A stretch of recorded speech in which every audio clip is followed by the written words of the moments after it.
Join me as I take on the challenge of defeating imposter syndrome once and for all. Let's see if I can finally believe in myself.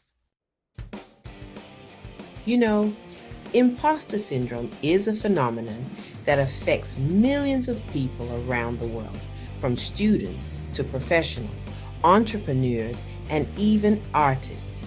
It's a feeling of inadequacy, a sense that you're not good enough, that you're just pretending to be something you're not.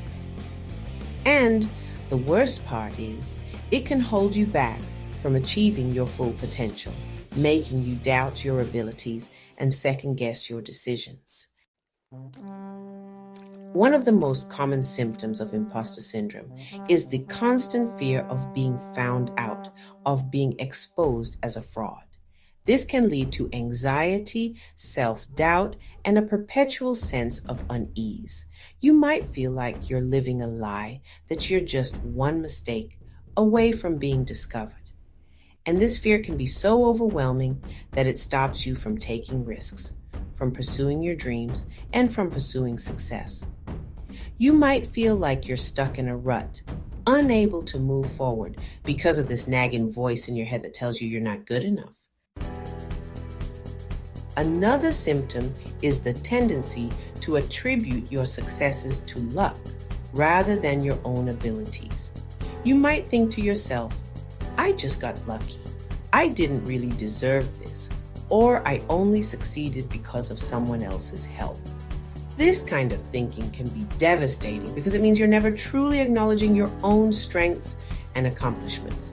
You're always giving credit to someone or something else rather than taking ownership of your own successes. Imposter syndrome can also make you feel like you're an outsider, like you don't belong in your profession or in a particular group. You might feel like everyone else is more qualified, more experienced, and more talented than you. And this feeling of not belonging can be incredibly isolating, making you feel like you're the only one who's struggling. In addition, imposter syndrome can lead to perfectionism, which can be a major obstacle to success. When you feel like you're not good enough, you might try to compensate by being perfect, by doing everything flawlessly. But this is an impossible standard, and it can lead to burnout, anxiety, and a lack of creativity. You might feel like you're walking on a tightrope, constantly trying to balance your work and your life without ever feeling like you're truly succeeding. Now, let's explore the psychological roots of imposter syndrome. One of the main causes is societal pressure, the expectations that others have of us. We live in a world that values achievement, success, and perfection. And when we don't meet these expectations, we can feel like we're not good enough. This pressure can come from our families, our peers, and even ourselves. We might feel like we need to achieve certain things in order to be worthy, to be loved, or to be accepted. Another root of imposter syndrome is personal expectations. We often have high standards for ourselves, standards that are unrealistic and unattainable. We might expect to be perfect, to always be successful, and to never make mistakes. And when we don't meet these expectations, we can feel like we're failing, like we're not good enough. This can lead to a cycle of self-criticism, self-doubt, and anxiety. Let's take the example of a student who wants to get straight A's. They might feel like they're not good enough if they don't get a perfect score, even if they're already doing well. Or an entrepreneur who feels like they're a failure if their business doesn't take off immediately. These expectations can be crippling, making us feel like we're never good enough no matter how hard we try. The good news is that there are effective strategies and mindset shifts that can help you overcome imposter syndrome.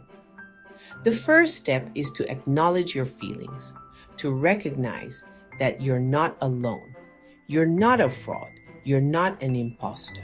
You're just someone who's struggling with self-doubt and fear. And once you acknowledge these feelings, you can start to work on them. One strategy is to focus on your strengths rather than your weaknesses. Instead of dwelling on what you can't do, focus on what you can do. Celebrate your successes, no matter how small they may seem, and start to reframe your thinking to focus on what you've accomplished rather than what you haven't. This can help you build confidence, self-acceptance, and a growth mindset. Another strategy is to seek support from others, to talk to people who understand what you're going through. You might be surprised by how many people have experienced imposter syndrome, even if they don't talk about it. And when you share your feelings with others, you can start to feel a sense of community, of belonging. You can start to realize that you're not alone, that you're not the only one who's struggling. In conclusion, imposter syndrome is a common phenomenon that affects millions of people around the world. It's a feeling of inadequacy, self-doubt, and fear that can hold you back from achieving your full potential. But by acknowledging your feelings, focusing on your strengths, and seeking support from others, you can start to overcome imposter syndrome. Remember, you're not a fraud. You're not an imposter. You're just someone who's struggling with self-doubt and fear. And with the right mindset and strategies, you can defeat imposter syndrome once and for all. If you've experienced imposter syndrome, I want to hear from you. Share your experiences in the comments below, and let's start a conversation about how we can overcome this phenomenon together. And if you want to learn more about personal development and growth, be sure to check out my other videos. Thanks for watching.